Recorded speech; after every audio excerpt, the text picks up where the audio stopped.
नमस्कार, मैं हूं कौशल उपाध्याय और आप देख रहे हैं the news launcher Uttar Pradesh Uttarakhand. Uttar Pradesh में इस समय इनकाउंटर को लेकर विपक्ष जो पुलिसिया कार्रवाई और योगी सरकार पर सवाल उठा रहा है, वो सिलसिला लगातार अब बढ़ता जा रहा है, रुकने का नाम नहीं ले रहा है। देखेंगे तो जिस तरह से सुल्तानपुर में मंगेश यादव का इनकाउंटर हुआ, उसके बाद उसके परिवार की स्थिति और उसकी उस घटना में संलिप्तता को लेकर जो सवाल परिवार और लोग उठा रहे हैं, उसके बाद बीजेपी की तरफ से वहीं सरकार की तरफ से तमाम बयान आ चुके हैं। राजनीतिक पार्टियों के एक दूसरे पे आरोप जो लगता है कि एक दूसरे को बचाने की कोशिश की जा रही है, कि बीजेपी शासन प्रशासन की तरफ से जो है बयानबाजी कर रही है और वहीं समाजवादी पार्टी इस इनकाउंटर पे सवाल खड़े कर रही है। विपक्ष में अन्य जो पार्टी कांग्रेस है, कांग्रेस के नेता भी मंगेश के घर पे जाते हैं, प्रदेश अध्यक्ष अजय राय वहां पहुंचते हैं, परिवार से मिलते हैं, बातचीत करते हैं, पारिवारिक स्थिति क्या है उसको भी पिला के मीडियम बयान देते हैं। उसके बाद अखिलेश यादव तमाम मौकों पर योगी सरकार को कटघरे में खड़ा किए। इनकाउंटर को लेकर जिस तरह से समाजवादी पार्टी के राष्ट्रीय अध्यक्ष अखिलेश यादव मुखर हुए हैं, अब योगी सरकार उस बचाव के लिए तमाम हथकंडे अपना रही है। यही नहीं, खुद उत्तर प्रदेश पुलिस के डीजीपी, कार्यवाहक डीजीपी के रूप में कार्य कर रहे हैं, प्रशांत कुमार भी अब इसमें आ गए। एक कार्यक्रम में सम्मिलित होने के लिए पहुंचे थे और जब उनसे सवाल किया गया कि समाजवादी पार्टी के राष्ट्रीय अध्यक्ष अखिलेश यादव, जो इनकाउंटर मंगेश यादव का हुआ है सुल्तानपुर, जो डकैती पड़ी ज्वेलरी शॉप में, उसको लेके कई सवाल वो खड़े कर रहे हैं, इस पर क्या कहना है। सवाल ये भी पूछा गया कि जो ये इनकाउंटर वो जाति देखकर हो रहा है, तो उन्होंने इसे सिरे से खारिज कर दिया।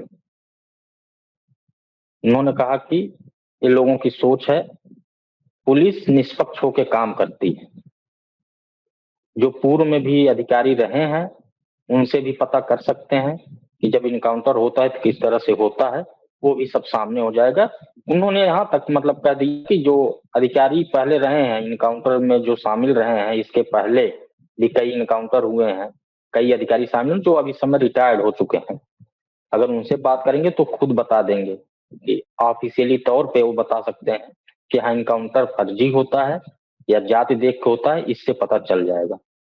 पुलिस हमेशा निष्पक्ष होकर काम करती है, डीजीपी का बयान। उधर योगी सरकार तो हमला कर ही रही है कि सपा गुंडा माफियाओं के साथ रहती है, डाकुओं के साथ है, इसलिए जब कोई इनकाउंटर होता है तो सवाल उठाती है और सबसे ज्यादा जाति रंग भेद का जो है मामला आता है। बीजेपी भी वही बयानबाजी कर रही है। उसके बाद समाजवादी पार्टी के राष्ट्रीय अध्यक्ष अखिलेश यादव ने एक आंकड़े पेश कर दिए, अपने एक्स पे उन्होंने पोस्ट किया और उसमें दिखाया कि सबसे ज्यादा अगर इनकाउंटर हुआ है योगी सरकार में तो पीडीए का हुआ।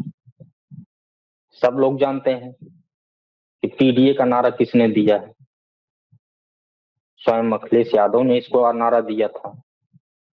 जब चुनाव आया, चुनाव से पहले ही पीडीए वो करने लगे थे कि पीडीए बीजेपी को हराएगा, योगी को हराएगा, मोदी को हराएगा, सबको पीडीए हराएगा। ये नारा अखिलेश यादव का ही दिया हुआ है और अब वो एक पार्टी का लोगो बन चुका है।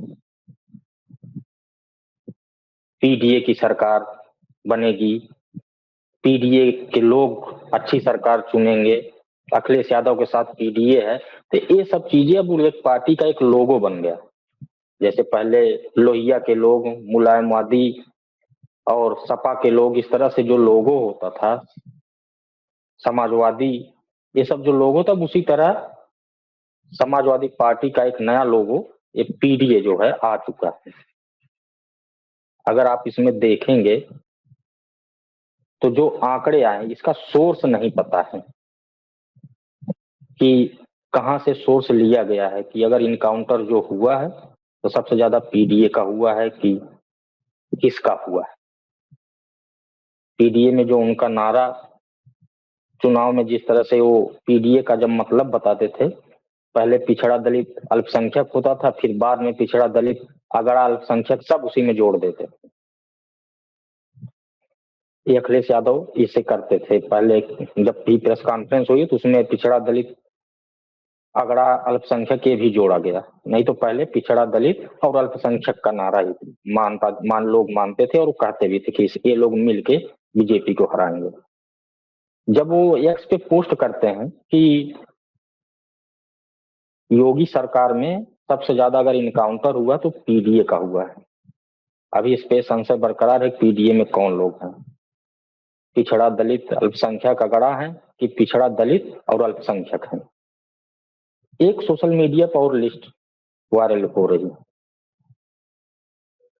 उसमें जातिवार जो है इनकाउंटर की भी बात हो रही है कि अगर उत्तर प्रदेश में इनकाउंटर हुआ है तो सबसे ज्यादा सवर्णों का हुआ, उसके बाद मुस्लिम का दिया गया। तमाम ऐसे आंकड़े सोशल मीडिया पे वायरल हो रहे हैं।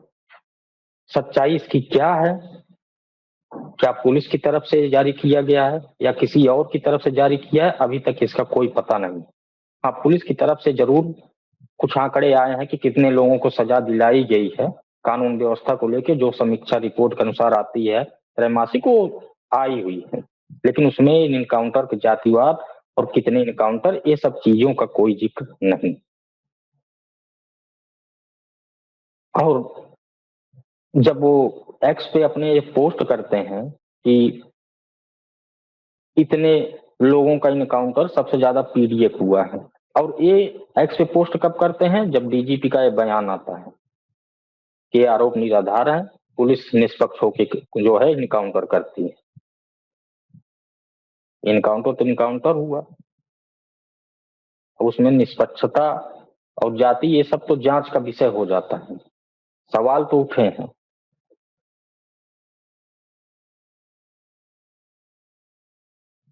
सवाल उठाए हैं, सच्चाई क्या है ये अभी तक किसी को पता नहीं। पुलिस अपना एसटीएफ जो इनकाउंटर की है अपना प्रेस की विज्ञप्ति जारी की है कि मुखबिर की सूचना पे पता चला कि वो जा रहा था, भागने की कोशिश की, गोली फायरिंग किया, पुलिस बाल बाल, इस पे एसटीएफ के लोग बच गए, तब फायरिंग की गई। और परिवार कह रहा है कि यहाँ से उठा के, घर से उठा के जौनपुर से उठा के ले गए, दूसरे दिन इनकाउंटर कर दिए। और इन सब के पीछे सबसे बड़ा जो सवाल खड़ा हो रहा है, वो खड़ा यहाँ से इसलिए हो रहा है कि जो इस घटना का मुख्य आरोपी है विपिन सिंह, जिसके ऊपर 34 मुकदमे हैं, वो कोर्ट में सरेंडर कर दिया। सबसे बड़ा सवाल इसी से उठ रहा है कि उसके ऊपर 34 मुकदमे और गंभीर धाराओं में है, उसका इनकाउंटर नहीं हुआ, वो बकायदे सरेंडर कर दिया, पुलिस को भनक तक नहीं लगी, एसटीएफ को भनक तक नहीं लगी।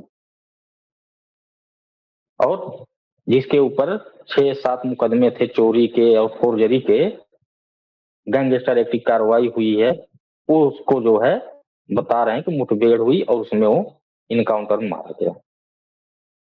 यहीं से सवाल शुरू। अभी इसमें कई और किरदार हैं, कई और लोगों के परिवार के लोग आरोप लगा रहे हैं कि हमारे घर से पुलिस ले गई है लेकिन अभी तक कुछ बता नहीं रही है, एसटीएफ उठा के ले गई है, बता नहीं रही है। आजमगढ़ का भी एक ऐसा मामला आया, फिर अमेठी का भी एक मामला ऐसा आया है। उनके परिवार के लोग कह रहे हैं कि पता नहीं चल रहा है कहाँ है, जिंदा है कि या नहीं है, एक कुछ भी पता नहीं चल पा रहा है। परिवार के लोग थाने थाने का चक्कर लगा रहे हैं। लूट कांड जो हुआ, जितने की लूट हुई, बरामदगी में सिर्फ चांदी ही कुछ मिली है। जो ज्वेलरी शॉप के मालिक है वो खुद बयान दिए हैं लूट का माल अभी पूरा मिला ही नहीं, अभी उसका सिर्फ 10% उनको माल मिल पाया बरामदी में। एक इनकाउंटर हो चुका है, अभी कुछ लोग फरार हैं। क्या स्थिति है ये तो अभी कुछ पता नहीं चल पाया, लेकिन हाँ इनकाउंटर जो हुआ उस पर सवाल खड़े हुए। यहाँ तक सवाल खड़े हो गए कि इनकाउंटर की टीम को जो लीड कर रहे थे डीके शाही, उनकी पत्नी क्योंकि महिला आयोग की सदस्य बनाई गई हैं, बीजेपी की नेता हैं, इसलिए ये भी आरोप लगा कि वो बीजेपी के एजेंट के रूप में काम कर रहे हैं। कई ऐसे इनकाउंटर हुए हैं जिसपे सवाल खड़े हुए हैं, और उसमें सब जगहों पे सिर्फ एक ही बात कि इसकी न्यायिक जांच हो। न्यायिक जांच होगी तभी सच सामने आएगा, और जो एजेंसी और जो मजिस्ट्रेटी जो जांच हो रही है उस पर किसी को भरोसा नहीं है।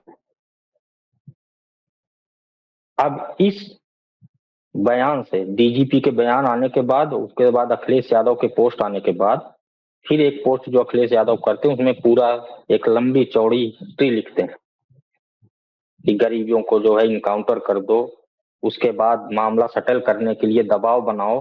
ये तमाम इस तरह की चीजें उन्होंने अपने एक्स पे लिखी हैं, और सिर्फ इनकाउंटर को लेकर उत्तर प्रदेश में इस समय अगर राजनीति हो रही सिर्फ इनकाउंटर को लेकर ही हो रही है। विपक्ष इनकाउंटर पर सवाल उठा रहा है, सत्ता पक्ष अपना सफाई और विपक्ष को घेरने में लगा हुआ है। अपराध की स्थिति क्या है सब जानते हैं। महिलाओं बच्चियों के साथ जो घटनाएं घिनौनी हो रही हैं वो भी आंकड़े सब सामने हैं। कुशीनगर की घटना हो या और भी कहीं की घटनाएं देख उठा लीजिए कि जिस दिन अखबार में ऐसी कोई घटनाएं न आ रही। कानून व्यवस्था का राज स्थापित करना योगी सरकार का एक पहला बयान था कि स्थापित करेंगे, लेकिन कानून व्यवस्था कहाँ स्थापित हुई, किस स्थिति में हुई है ये जनता जानती है, और जनता ही इसका फैसला कर सकती है। आगे जो भी जानकारी होगी हम आपको देते रहेंगे अपडेट। दीजिए इजाजत, देखते रहिए द न्यूज लॉन्चर। नमस्कार।